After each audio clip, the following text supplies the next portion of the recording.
ओम शांति। 29 मार्च 2026 की वाणी में परमात्मा बाबा ने हम बच्चों को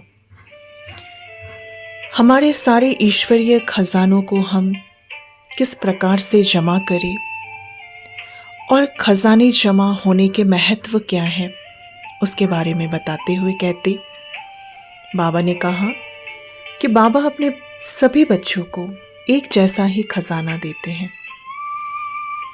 चाहे वो ज्ञान का खजाना, गुणों का खजाना, योग का खजाना, खुशी का खजाना, लेकिन हम बच्चे नंबरवार होते हैं इन खजानों को जमा करने में।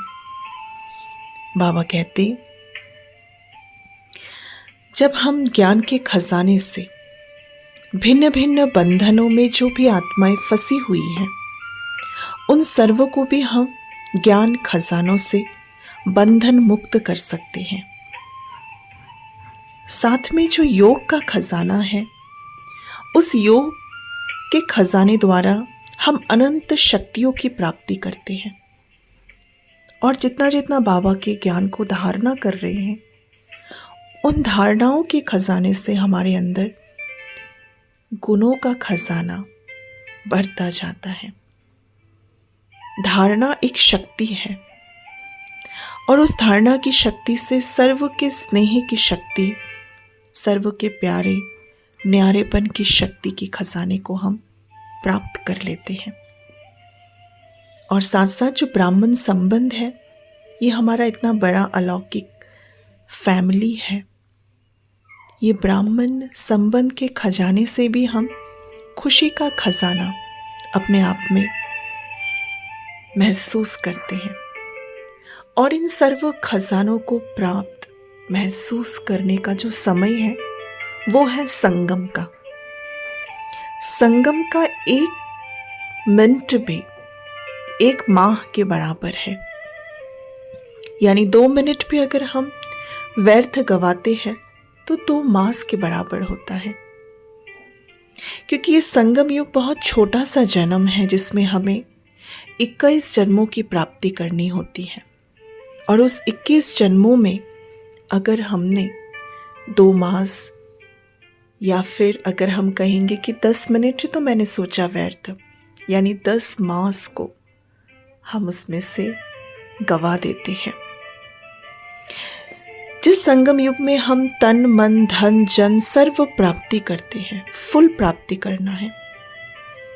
इसलिए बाबा कह रहे हैं कि सर्व शक्तियां, सर्व गुण, परमात्मा प्यार, ब्राह्मण परिवार का प्यार, ये सारा कल्प पहले वाले हमारे ईश्वरीय अधिकार है। तो अब बाबा चाहते हैं हम सभी बच्चे अपने चेहरे और चलन से अपना जमा का खाता दिखाएं। जब हमारे को ये सारे खजाने जमा होते जाते हैं, तब हमारा चेहरा और चलन ही प्रत्यक्ष लोगों के आगे अनुभव होता है कि हमें कुछ मिला। ये आत्माएं विशेष हैं, सबके बीच में रह कर के भी हमारी जो रूहानी खिंचाव होगी, रूहानी आकर्षण, वो सबसे अलौकिक होगी। तो बाबा चाहते हैं कि हम अपने ईश्वरीय खजानों से संपन्न रहे और हमारे चेहरे चलन से दूर से ही किसी को वो अलौकिकता का नज़ारा फील कराए।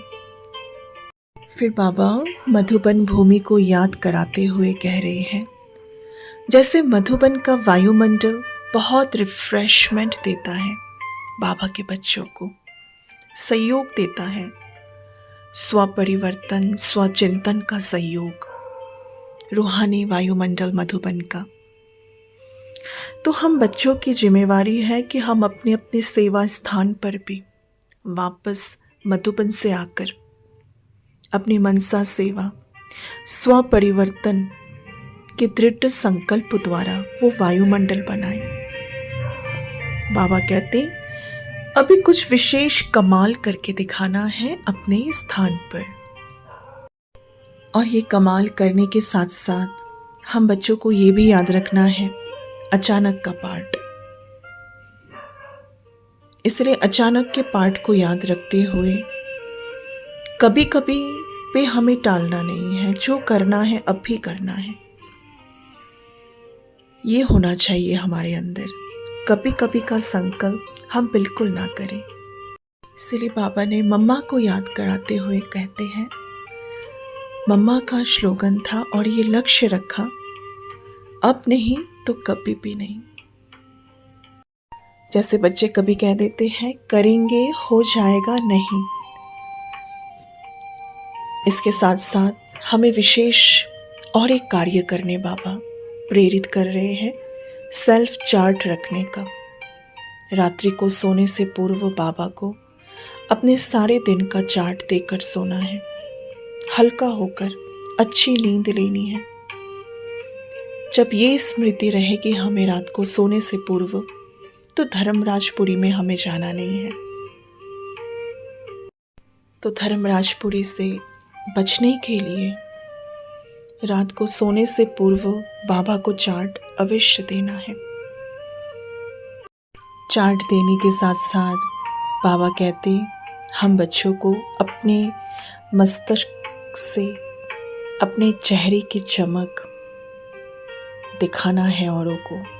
हमारा चेहरा सदा मुस्कुराता हुआ हो, कोई चिंतन नहीं, कोई उलझन नहीं। इसके लिए बाबा कहते, दो शब्द याद रखना, माया को गेट आउट और अपने को मैं गेस्ट हाउस में हूँ, ये अनुभव करना है। बस अभी घर जाना है, तो इस पुरानी दुनिया से वैराग्य हो। तो बाबा की इन मीठी मीठी शिक्षाओं को याद करके हम अगले संडे तक, अव्यक्त वाणी मिलने तक, इन बातों पर विचार करके अपना चार्ट भी रखें।